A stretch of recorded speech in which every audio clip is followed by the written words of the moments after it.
चुके हैं, वक्त हो गया है बिग डिबेट का। आज हम बातचीत करेंगे, लेकिन इससे पहले आपको बताएंगे कि मध्य प्रदेश का मुख्यमंत्री कौन बनेगा। इस सवाल से पर्दा 10 दिसंबर को उठ जाएगा।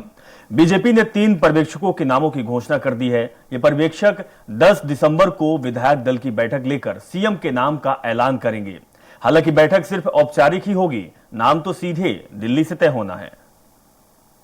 3 दिसंबर को चुनाव परिणाम आ चुके हैं। जनता का फैसला जगजाहिर है। बीजेपी ने मध्य प्रदेश में बम्पर जीत हासिल की है, लेकिन मध्य प्रदेश में अब तक ये साफ नहीं हो पाया है कि आखिर मध्य प्रदेश का सीएम कौन होगा। भोपाल से लेकर दिल्ली तक चर्चाओं का बाजार गर्म है। मध्य प्रदेश के सीएम को लेकर एक नहीं बल्कि 6 नामों की चर्चा जोरों पर हो रही है, लेकिन नतीजा कुछ नहीं निकल रहा है। एक एक कर दिन निकल रहे हैं, लेकिन मध्य प्रदेश का सीएम कौन होगा ये साफ नहीं हो सका है। दरअसल मध्य प्रदेश के मुख्यमंत्री का नाम पर्यवेक्षकों की मौजूदगी में रविवार को तय होगा।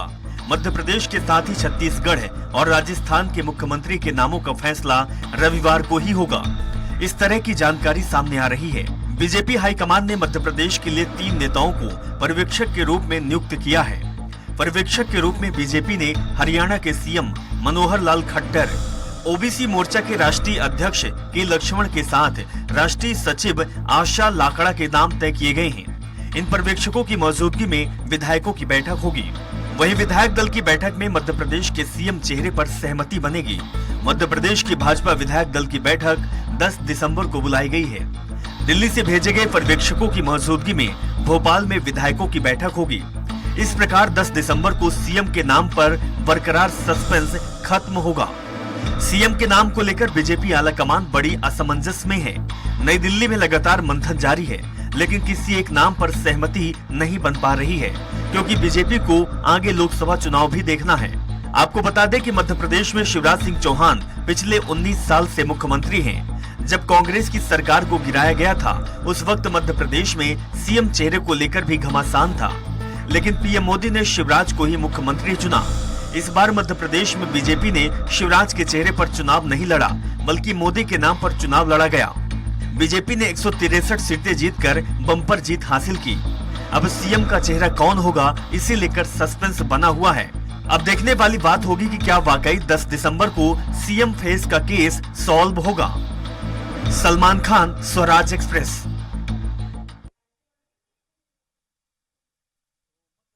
का अगला मुख्यमंत्री कौन होगा, ये सस्पेंस बना हुआ है। इसी पर हम बातचीत करेंगे, लेकिन आपको यह भी बता दें कि कई नाम सामने आ रहे हैं। एक तरफ भारतीय जनता पार्टी प्रचंड जीत कर आई है, तो वहीं खुशी की लहर है। दूसरी तरफ मंथन भी लगातार चल रहा है। जो केंद्रीय नेतृत्व है वो लगातार मध्य प्रदेश में नजर बना के रखा हुआ है। वो एक एक समीकरण को देख रहा है। और सबसे बड़ी बात यह है कि केवल ये 2023 में सरकार बनाना नहीं, बल्कि 2024 का जो लोकसभा चुनाव होगा, इस गणित को साधना भी एक बहुत बड़ा टास्क अब केंद्रीय नेतृत्व के पास है, जिसमें से प्रधानमंत्री मोदी, गृह मंत्री अमित शाह और जेपी नड्डा पार्टी के राष्ट्रीय सचिव इस पर मंथन कर रहे हैं। तो मध्य प्रदेश का मुख्यमंत्री कौन होगा? जी हां, भारतीय जनता पार्टी प्रचंड बहुमत जीत हासिल कर ली है, लेकिन अभी भी सस्पेंस बना हुआ है। और कहीं ना कहीं मध्य प्रदेश के जो गलियारों से गुजर रहा है, भोपाल से दिल्ली का रास्ता तय कर रहा है, उसमें सिर्फ एक आवाज गूंज रही है कि मध्य प्रदेश का अगला कैप्टन कौन होगा। 6 नाम सामने आ रहे हैं। आपको भी पता है कि 3 नाम वो हैं जो केंद्रीय नेतृत्व ने भेजा है, लेकिन 3 नाम और है जो प्रदेश स्तर पर काम कर रहे थे। पूर्व सीएम शिवराज सिंह चौहान है, तो वहीं वीडी शर्मा का नाम भी है, और सबसे बड़ा जो गेम चेंजर साबित हुए थे 2020 में, ज्योतिरादित्य सिंधिया, उनका नाम भी खूब चर्चा में है। चलिए इसी विषय पर चर्चा करेंगे, और चर्चा करने के लिए हमारे साथ हमारा पैनल जुड़ चुका है। मेहमान हमारे साथ जुड़ चुके हैं। अजय धवले जी जुड़ चुके हैं हमारे साथ, बीजेपी प्रवक्ता है। अजय जी, आपका बहुत बहुत स्वागत है। राम पांडे जी हमारे साथ जुड़ चुके हैं, कांग्रेस के प्रवक्ता हैं, कांग्रेस के नेता हैं। राम पांडे जी, आपका भी बहुत बहुत स्वागत है। और डॉक्टर भूपेंद्र सुल्लेरे जी, वरिष्ठ पत्रकार, हमारे साथ जुड़े हुए हैं। भूपेंद्र जी, आपका भी बहुत बहुत स्वागत है। सबसे पहले हम बीजेपी की तरफ चलते हैं। अजय धवले, आपके पास चलते हैं। पर्यवेक्षक नियुक्ति हो चुके हैं, अब वो मध्य प्रदेश आ रहे हैं। मनोहर लाल खट्टर, के लक्ष्मण, आशा लाकड़ा, ये नाम है। अब केंद्र ने इन नामों को पर्यवेक्षक के रूप में भेजा है। क्या कुछ लग रहा है आपको? आपकी क्या उम्मीद है, आपकी क्या मंशा है? अगला कैप्टन कौन होगा? आपका जोर केंद्रीय नेतृत्व का रहेगा या फिर जो प्रदेश स्तर में लगातार कई सालों से काम करते आ रहे हैं?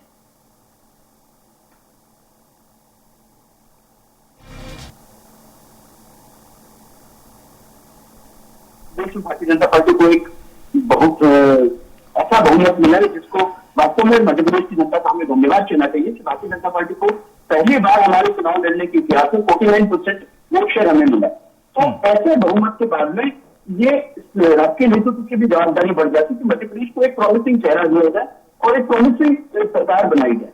तो उसी अनुरूप आज हमारे जो केंद्रीय पर्यवेक्षक है उनका दायित्व दिए गए हैं। उसमें हमारे हरियाणा के मुख्यमंत्री माननीय मनोहर लाल खट्टर जी, हमारे ओबीसी मोर्चा के राष्ट्रीय अध्यक्ष के लक्ष्मण जी और हमारी राष्ट्रीय सचिव आशा लाकड़ा जी, जो मध्य प्रदेश हेतु केंद्रीय पर्यवेक्षक के रूप में मध्य प्रदेश आएंगे। विधायक दल की बैठक हो गई है और सोमवार को विधायक दल की बैठक होने जा रही है। समय अभी कुछ निश्चित हो रहा है और विधायक दल की बैठक में वो विधायकों के साथ में विमर्श करेंगे। विमर्श के पश्चात मध्य प्रदेश के विधायकों की क्या राय, वो राय पार्लियामेंट्री बोर्ड तक के जाएंगे और निश्चित रूप से पार्लियामेंट्री बोर्ड मध्य प्रदेश को जो हम लोगों ने वचन दिए थे, जो हमारे संकल्प थे, उन संकल्पों की पूर्ति करने वाली मध्य प्रदेश की सरकार बनेगी। और निश्चित रूप से इतना बड़ा मैंडेट है, ऐतिहासिक मैंडेट है, तो उस मैंडेट का सम्मान भारतीय जनता पार्टी का पूरा राज्य का संगठन, केंद्र का संगठन उस मैंडेट का सम्मान करेगा और उसी सम्मान स्वरूप मध्य प्रदेश में नई सरकार बनने जा रही है। चलिए, राम पांडे जी, भारतीय जनता पार्टी की बात से यही समझ में आता है कि नेता तो भारतीय जनता पार्टी का होगा, सीएम भारतीय जनता पार्टी का ही होगा क्योंकि बहुमत के साथ सरकार बना रही है। आपके लिए कितना आसान होगा जब केंद्रीय मंत्री जो रहे हैं वो प्रदेश के सीएम बनेंगे, या फिर पुराने सीएम चाहे शिवराज सिंह चौहान की बात की जाए, प्रदेश अध्यक्ष वीडी शर्मा से आपका सामना होता रहा है और आप चुनाव में भी, चुनाव के पहले भी जब आपकी सरकार गिरी, आपने ज्योतिरादित्य सिंधिया को बहुत अच्छी तरह से घेरा है। हालांकि ज्योतिरादित्य सिंधिया का कहना है कि कुछ कर नहीं पाए हैं, जनता ने उसका जवाब दे दिया है। आपको कितना आसान हो जाएगा विपक्ष की भूमिका निभाने में अगर सीएम केंद्रीय जो सांसद रहे हैं वो होते हैं या फिर प्रदेश के नेता होते हैं? देखिए, कोई भी बने, कांग्रेस को कोई फर्क नहीं पड़ने वाला है और 4 साल तक इनमें से कोई काम नहीं करेगा। 5वें साल मोदी जी आएंगे और मोदी जी के नाम पर चुनाव लड़ा जाता है हर प्रदेश में। अभी इनके किसी के चेहरे पर चुनाव नहीं लड़ा गया है, ना इनकी गारंटी पर चुनाव लड़ा गया है। मोदी जी की गारंटी पर चुनाव लड़ा गया है, मोदी जी के चेहरे पर नाम लड़ा गया है। ऐसा कहा जाता है कि मोदी जी के नाम पर वोट गिरा है। तो ये लोग 4 साल तक काम करें या नहीं करें, और 5वें साल तक ये जरूरी है कि इनको पैसा बांटना जरूरी है। और लाड़ली बहना को भी बांटना पड़ेगा, भैया को भी बांटना पड़ेगा, किसान को भी बांटना पड़ेगा, युवाओं को भी बांटना पड़ेगा। क्योंकि अब ये माना जाता है कि जो चुनाव जीते जाते हैं वो पैसा बांटकर जीते जाते हैं। जैसे भारतीय जनता पार्टी स्वयं कह रही है कि मध्य प्रदेश में जो जीत का कारण है वो लाड़ली बहना है। और फिर कोई भी करे, मैं समझता हूं जो इस तरह से भारतीय जनता पार्टी की जो विचारधारा है उसमें कैलाश विजयवर्गीय सबसे ज्यादा फिट होते हैं, क्योंकि उन्हें पूरी तरह से हिंदू मुसलमान करना आता है और वो ये साबित भी कर चुके हैं पश्चिम बंगाल के चुनाव में। उसके बाद नरेंद्र सिंह तोमर जी का भी नाम चल रहा है, तो वो फंडिंग में एक्सपर्ट है। उनका वीडियो देखा होगा, कनाडा से जितना चाहे पैसा वो ला सकते हैं। सिंधिया जी भी एक्सपर्ट है सरकारी जमीन को प्राइवेट करने में, तो सिंधिया जी भी ठीक हो सकते हैं। और वैसे देखा जाए तो जो बोला जा रहा है कि शिवराज सिंह जी ने बहुत मेहनत की, 165 सभाएं ली, अनुभव भी है, तो बिना सोचे समझे तो शिवराज जी को ही बनाना चाहिए। अब ये नाटक क्यों किया जा रहा है कि खट्टर साहब आएंगे? अरे खट्टर साहब तो खुद ही रबर स्टाम्प है, उन्हें क्या पता किसको बनाना है, और एक दिन में वो किसको पहचानेंगे। 4 नाम मैंने बता दिए, 1 आध 2 और हो सकते हैं, उनमें से किसी को बनाया जाएगा। विश्वगुरु को सबको पता है किसको बनाना है। पटेल और वीडी शर्मा का भी नाम ले लीजिए राम जी। अब देखिए, वो तो फिर बागेश्वर धाम को भी बना सकते हैं कि हिंदू राष्ट्र की मांग वही कर रहे हैं, बनाने को वो किसी को भी बना सकते हैं। वीडी शर्मा चूंकि प्रदेश अध्यक्ष है तो उन्होंने भी काम किया है। अब प्रहलाद पटेल ने तो कोई काम ही नहीं किया है, वो तो केंद्रीय मंत्री है। लेकिन ये कितनी भी बातें करें, जातिगत जनगणना के विरोध की बातें करें, जाति की बातें नहीं करें, प्रहलाद पटेल का जो नाम आ रहा है केवल जाति के कारण आ रहा है कि वो ओबीसी से है, भले ही वो बीजेपी छोड़कर उमा भारती के साथ चले गए थे, वापस आ गए। जब उमा भारती ने कहा था मोदी जी विकास पुरुष नहीं है विनाश पुरुष है, तब प्रहलाद पटेल उमा भारती के साथ में थे। चलिए और ठीक है राम पांडे जी आपके पास वापस आऊंगा। भूपेंद्र जी, जिस तरीके से भारतीय जनता पार्टी का कहना है कि सरकार हमारी बनेगी, हम तय कर लेंगे और सोमवार तक ये क्लियर हो जाएगा, कांग्रेस पार्टी अच्छा परिभाषा गढ़ दी है सभी नेताओं के बारे में कि कौन कैसा है, किसमें माहिर है, लेकिन भूपेंद्र जी क्या लगता है जिस तरीके से मध्य प्रदेश में और भारतीय जनता पार्टी के अंदर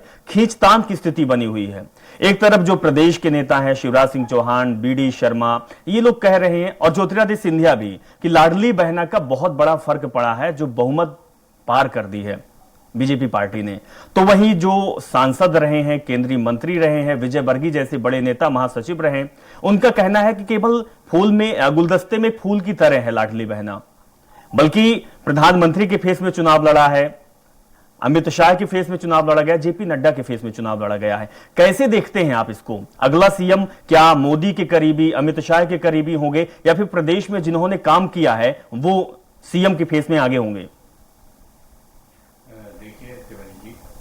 दोनों प्रवक्ताओं को हमने सुना जी। राजनीति में एक सीख लेनी चाहिए और लोग उसको जनमत से सीखते हैं।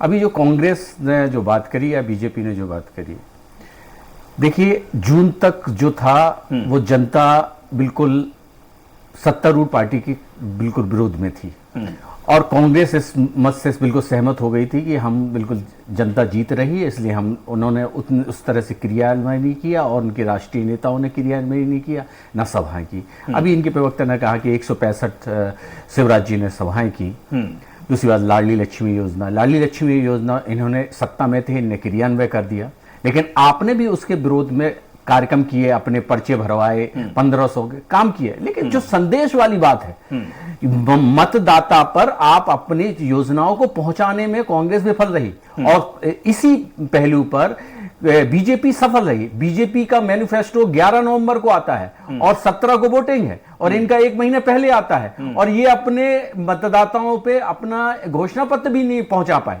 और इनके में घोषणा पत्र में ऐसी कौन सी चीज नहीं थी जो बीजेपी के पास थी, लेकिन बीजेपी ने एमएसपी की ओपीएस नहीं लागू किया, उसने एमएसपी कहा कि 3100 रुपए धान का देंगे और 1 एकड़ में 20 क्विंटल देंगे, उसमें 10,000 का एक किसान को 1 एकड़ में फायदा हुआ और वो संदेश गया, वो कन्वर्ट हुआ। ये चीजें समझनी चाहिए, टेक्निकल चीजें हैं। दूसरी बात, वो जैसा भी हो, एक राजनीति जो जनगणना की बात करी अभी कांग्रेस प्रवक्ता ने, हम ये मानते हैं या पांडे जी माने या ना माने, कांग्रेस जरूर ऊपर से बात करती है जाति जनगणना की, लेकिन कांग्रेस का आम जो पदाधिकारी है और नेता वो नहीं चाहता है कि जाति जनगणना हो, इसलिए ये संदेश जा नहीं पहुंचा है। ये ऊपर के नेता चाहते थे कि जाति गणना के साथ हम डिवीजन कर लेंगे और हम, लेकिन इस चुनाव में ये नहीं हो पाया क्योंकि वो जो कार्यकर्ता है वही तो संदेश पहुंचाता है मतदाता पर और ये चीज को कांग्रेस नहीं समझती है। इस कारण, और ये पार्टी जो बीजेपी है उस चीज को समझती है, वो है शीर्ष से लेकर निम्न तक अपनी बात को पहुंचाती है और उस संचार को उसको मतदान में परिवर्तित करती है। यही कारण बेसिक इन दोनों पार्टियों में है। दूसरी बात जो आपने पूछी अभी सीएम चयन करने की, देखिए हर वर्ग के नेता हैं और उन वर्ग के जिस राज्य में ज्यादा लोग होते हैं उसकी चयन किया जाता है।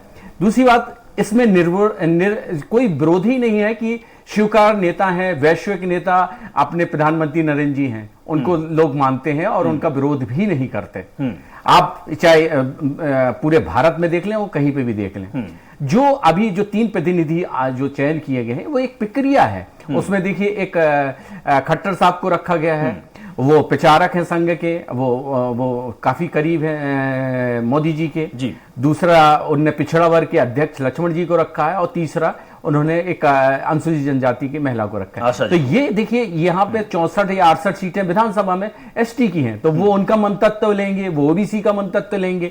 इस तरह से ये कॉम्बिनेशन करके रखा गया है कि यहाँ पे चेंज करना है शिवराज जी को कि नहीं करना है। और निश्चित रूप से अगर राजनीति जो 52% पिछड़ा वर्ग की आबादी है तो वो भी उसका काट देखते हैं कि कांग्रेस जिस तरह से काट कर रही तो हम अपने नेता को ओबीसी में बनाएं।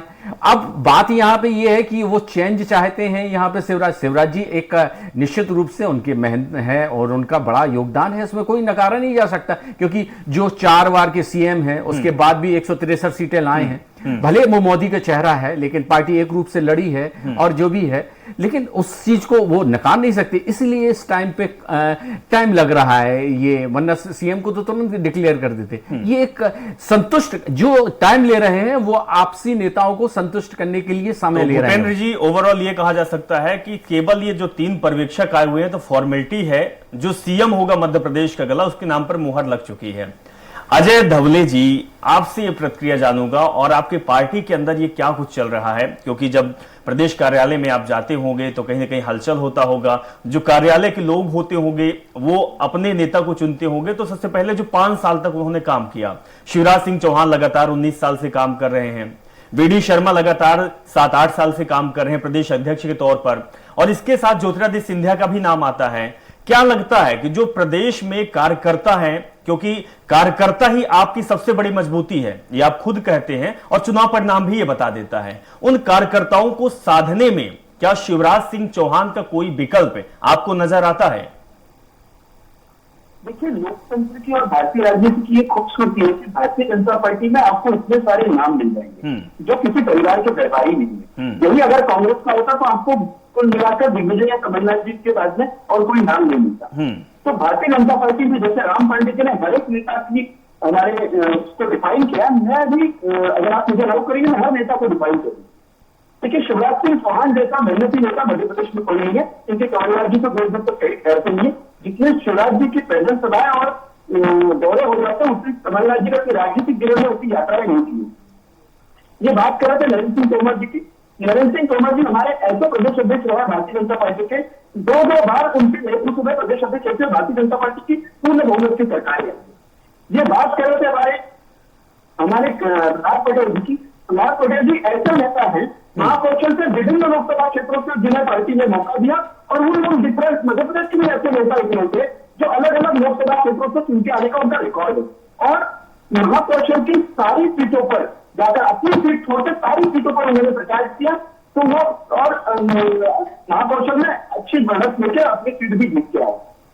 लेकिन अजय जी आपने ठीक कहा कि सभी जो नेता है वो अपने क्षेत्र में बड़े मजबूत नेता हैं, सीट भी ज्यादा लाई है, लेकिन साहब सवाल ये उठता है कि जो भारतीय जनता पार्टी के प्रदेश में काम किया है, जनता जब चुनाव करती है तो प्रदेश के नेता को देखकर चुनाव करती है, वो नहीं जानती कि जो भारतीय जनता पार्टी की तैयारी 2024 की है, क्योंकि सांसदों को मैदान पर उतारा गया था, केंद्रीय मंत्रियों को मैदान पर उतारा गया था, जनता देखती है कि हमारे लिए कौन फिट बैठता है, हमारे लिए कौन काम करेगा। अगर इसी में आप रह जाएंगे तो फिर जनता क्या करेगी, क्योंकि आपको तो एन केन प्रकार चुनाव जीतना है। अभी आपने 2023 का जीत लिया, अब 2024 की तैयारी आपकी चल रही है, तो जनता को क्या मिलने वाला है इन सबसे? देखिए, 2004-5 में जब मैंने शिवराज सिंह चौहान जी को मध्य प्रदेश का मुख्यमंत्री बनाया था तो वो विदिशा के सांसद थे। तो केंद्र का नेता, राज्य का नेता, सांसद या विधायक, एक भारतीय जनता पार्टी का कार्यकर्ता, ये उसका पहला, उसकी सीवी में अगर कोई बड़ी बात होती तो भारतीय जनता पार्टी का कार्यकर्ता, क्योंकि प्रत्येक भारतीय जनता पार्टी का कार्यकर्ता वो सांसद है या विधायक है या केंद्रीय मंत्री है, हर किसी को उसके दायित्व जो भी मिलेगा उस दायित्व की निर्वहन की क्षमता होती है, उसकी योग्यता होती है, और योग्यता अनुरूप भारतीय जनता पार्टी का संगठन कार्य होता है। रही बात कौन मुख्यमंत्री बनेगा, तो हम पुनः प्रतिपादित कर रहे हैं, या हमारी भारतीय जनता पार्टी हमेशा से कहती है कि ये चुनाव आदरणीय मोदी जी के चेहरे पर भारतीय जनता पार्टी ने लड़ा था। मध्य प्रदेश का एक सामूहिक नेतृत्व था और मोदी जी की गारंटी और भाजपा का भरोसा था। अगर इतने सारे आपके पैरामीटर्स है, इन पैरामीटर्स पे खरा उतरने वाला, मध्य प्रदेश के संकल्पों की पूर्ति करने वाला, हमने मध्य प्रदेश के जनता के समक्ष जो हमारा संकल्प पत्र रखा, उन संकल्प पत्रों को अपनाने वाला, उन संकल्प पत्रों को जमीन पर लाने वाली ऐसी सरकार मध्य प्रदेश में आने वाली। अजय धवले जी बात ये है कि अगर अजय धवले जी आप नेताओं के नाम गिना रहे हैं, लेकिन जिस तरीके से राम पांडे जी ने बात कही है कि जो फेस होता है वो मोदी का फेस होता है, तो क्या जो और आपके नेता हैं उन पर आपकी पार्टी को भरोसा नहीं होता है या फिर जनता को भरोसा नहीं होता है? अगर ऐसा होता तो प्रधानमंत्री मोदी को फिर सीएम बना दे, क्या ऐसा हो सकता है? राम पांडे जी, आप ये बताइएगा कि जो भारतीय जनता पार्टी के अंदर चल रहा है, क्योंकि एक तो मोदी की टीम उतरी हुई है, दूसरी शिवराज सिंह चौहान और बीडी शर्मा की टीम उतरी हुई है, कितना क्लेश होने वाला है, या भारतीय जनता पार्टी सामंजस्य बैठा लेगी? ये सब नौटंकी चल रही है। मोदी जी और अमित शाह जी को पता है किसको बनाना है। अभी भाजपा प्रवक्ता ने इतना ज्ञान बांटा, अरे भाई इतने योग्य लोग हैं तो बना दो किसी को भी, सारे आपकी पार्टी के प्रति समर्पित है तो किसी को भी बनाया जा सकता है। और इनमें से जो भी बन जाएगा, खट्टर साहब का नाम कहीं नहीं आएगा। मोदी जी ने चौंकाया, मोदी जी ने अप्रत्याशित रिजल्ट घोषित किया, मोदी जी का डंका बजा, प्रत्याशी का भी जो मुख्यमंत्री बनेगा उसका भी नहीं पता चलेगा। भाई जब खट्टर जी को भेज रहे हैं तो फिर मोदी जी ने चौंकाया, मोदी जी ने ये किया, हेडलाइन मोदी जी के नाम पर बनेगी, किसी को भी बना देंगे। वीडी शर्मा जी को बनाए, नरेंद्र सिंह तोमर को बनाए, कैलाश विजयवर्गीय जी को बनाए, सिंधिया जी को बताए, लेकिन हेडलाइन यही रहेगी, मोदी जी ने चौंकाया। और ये अभी आपके पास राजनीतिक विश्लेषक बैठे हुए हैं, उन्होंने कहा कि उनको सब पसंद करते हैं। कहां पसंद करते हैं? चारों राज्यों के चुनाव में 10 लाख वोट ज्यादा कांग्रेस को मिले हैं, तो उस हिसाब से तो राहुल गांधी को ज्यादा पसंद करते हैं, मोदी जी को कहां पसंद करते हैं? 2 राज्यों में, तेलंगाना और मिजोरम में बीजेपी हार गई, एनडीए की सरकार थी मिजोरम में, तेलंगाना में कहां रह गई है, तो कहां मोदी जी को पसंद करते हैं? पूरे साउथ में मोदी जी को पसंद नहीं किया जाता है, आधे भारत में मोदी जी को पसंद नहीं किया जाता है, पंजाब दिल्ली में मोदी जी को पसंद नहीं किया जाता है, जबरदस्ती सरकार बन जाती है, बांट दिया जाता है। जी मुझे मेरी बात सुन लीजिए पहले जी, और मेरा राजनीतिक विश्लेषकों से विशेष अनुरोध है, कांग्रेस को ज्ञान ना बांटा करें, कांग्रेस को ज्ञान देने की जरूरत नहीं है। जिन्होंने एंटायर पॉलिटिकल साइंस में डिग्री की हो, ज्ञान अपना उनको बांटे। कांग्रेस के बारे में अभी इनका टर्म आएगा फिर यही कहेंगे, कांग्रेस नहीं संभल रही है, कांग्रेस पे अहंकार है, कांग्रेस गड्ढे में जा रही है, कांग्रेस डूब गई, कांग्रेस डूबता जहाज है। बहुत सुन लिया कांग्रेस। राम पांडे जी ये चीज आपको बुरी लग रही है, राम पांडे जी ये चीजें आपको बुरी लग रही है, लेकिन जब हम खुद ग्राउंड में जाते हैं लोगों से भी यही सुनने को मिलता है। और आप ये बताइए कि आप 5 राज्यों का चुनाव होता है, 3 राज्यों में आपका सुपड़ा साफ होता है, जहां पर आपने 2018 में सरकार बनाई थी। आपके जो पीसीसी अध्यक्ष हैं वो लोगों की बात नहीं सुनते, आपके नेताओं की बात नहीं सुनते, कार्यकर्ताओं तक नहीं सुन पाते। ये कार्यकर्ताओं का कहना है, राम पांडे जी, कार्यकर्ताओं का कहना है। एक बात बताइए, क्या आपने कहा था कि हम हार रहे हैं? हर चैनल, हर मीडिया, हर आदमी जब ये कह रहा है कांग्रेस जीत रही है, तो फिर हार कैसे गई? फिर इसका मतलब आपने कार्यकर्ताओं और जनता के बीच काम नहीं किया। बीजेपी अंदर से मजबूत है। कह रहे थे 17 से 3 तारीख तक हर आदमी ये कह रहा था कि कांग्रेस जीत रही है सब जगह। क्यों हारे हैं? सबको हार का कारण पता है। मैं नहीं बोलना चाह रहा हूं, सारी डिबेट ईवीएम पर चली जाएगी। आपको मौका मिला है, आप यहाँ नहीं बोलेंगे साहब तो कहां बोलेंगे? पांडे जी आप अपनी बात रखिए, बोलिए। में ये चर्चा है कि ईवीएम से भारतीय जनता पार्टी चुनाव जीती है। हर गली, हर मोहल्ले, हर चौराहे पर चर्चा है। आज पूरे प्रदेश में, छत्तीसगढ़, राजस्थान, मध्य प्रदेश में यही चर्चा है। कहीं भी चले जाइए कि भाजपा ईवीएम से जीती है, ये हर जगह, हर चौपाल पर चर्चा चल रही है। और तेलंगाना में बीजेपी क्यों हार रही? राम पांडे जी आप ईवीएम को लेकर कह रहे हैं, लेकिन भूपेंद्र जी यही कह रहे हैं कि कांग्रेस पार्टी मुद्दे को उठा नहीं पाती है। अगर आप ईवीएम का विरोध कर रहे हैं तो ईवीएम के मुद्दे को क्यों नहीं उठा पा रहे हैं भूपेंद्र जी? अरे तो बीजेपी अक्सर यही होता है, भूपेंद्र जी आपके पास आऊंगा, अक्सर यही होता है कि कांग्रेस पार्टी, जैसे राम पांडे जी कह रहे हैं कि हमें ज्ञान ना दे, हमें कोई समझाए ना। दरअसल हारने के बाद इस तरीके की बात जीतने के पहले आपने भी नेगेटिव बोल दिया, या उससे पहले तो मंथन करना चाहिए। आपने समीक्षा कुछ कर नहीं पाए, इतने दिन हो गए, आप दूसरों पर भड़केंगे। बीजेपी को ज्ञान बांटिए, हमें नहीं चाहिए आपका ज्ञान, हमें नहीं चाहिए। हमें तो मरने दो, 0 पर आने दो, 0 पर जाने दो, हमें आपके ज्ञान की जरूरत नहीं है। क्या कहेंगे राम पांडे जी के इस तरीके की बात सामने आ रही है? पांडे जी बिल्कुल सही कह रहे हैं, उनको ज्ञान की जरूरत नहीं है, वो खुद दूसरों का मार्ग प्रशस्त करेंगे और वो सही कह रहे हैं, उसमें कोई दो मत नहीं है। ठीक है, कोई बात नहीं। बात ये है, अभी उन्होंने बात करी कि 17 तारीख से 30 तारीख तक ये कह रहे थे, लेकिन ये नहीं Pandey ji, neck to neck कह रहे थे कि मैच वो आ रहा है। हम लोग तो कई जगह ऐसा बोले हैं कि हाँ कुछ चीजें ये कहा गया था कि 10 से 15 सीटें बढ़ो घट सकती हैं, लेकिन अब कुछ चीजें मूवमेंट हो गई। लेकिन जो जून से ऐसी प्रक्रिया चालू हो गई थी कि लग रहा था कि आप लोग पहले आ रहे थे और फिर उसके बाद एकदम से नेक टू नेक आ गया। ये कहना नहीं है, आपको बुरा लगा तो कोई हम लोगों का अधिकार नहीं है, और आपको हम क्यों कहेंगे जबरदस्ती का, तो वो नहीं है। लेकिन हम लोग तो स्वतंत्र हैं, मीडिया के कंपोनेंट हैं और संवैधानिक रूप से है, आर्टिकल 19 के तहत हम किसी से भी अभिव्यक्ति करने की आज़ादी है और उस पर आप हमको रोक नहीं सकते। हमारा ये फोरम है, हमारा मंच है, हमारा अधिकार है और हम लोग रखेंगे। आपको नहीं लेना है तो नहीं ले, लेकिन आप जबरदस्ती, ऐसा नहीं है कि हम आपको इस तरह से कह रहे हैं कि हमारी ही गाइडलाइन पे चलें। लेकिन बात यह है, जो बात है वो आपको स्वीकारनी पड़ेगी और ना स्वीकारे कोई बात नहीं है, वो ठीक है। बिल्कुल भूपेंद्र जी, आपने बहुत अच्छी बात बोली है कि अगर आपको अच्छा लगता है, आपको बात सही लगती है तो आप स्वीकार कर लीजिए, इंप्लीमेंट कर लीजिए। अदरवाइज चुनाव इलेक्शन तो परिणाम बता ही देते हैं। फिलहाल बहुत बहुत शुक्रिया, आप हमारे साथ जुड़े, अपनी बात रखी। लेकिन सवाल सिर्फ यही है कि अब मध्य प्रदेश का अगला सीएम कौन होगा। मंथन चल रहा है, राजनीति चल रही है, बयानबाजी चल रही है, आरोप चल रहा है, प्रत्यारोप चल रहा है। भोपाल से लेकर दिल्ली के गलियारों में सिर्फ एक ही आवाज निकलकर सामने आ रही है कि क्या केंद्रीय लोग तय करेंगे या फिर प्रदेश का नेता ही अगला सीएम होगा। हालांकि 10 तारीख को सब कुछ साफ हो जाएगा, थोड़ा वक्त और बाकी है। नमस्कार।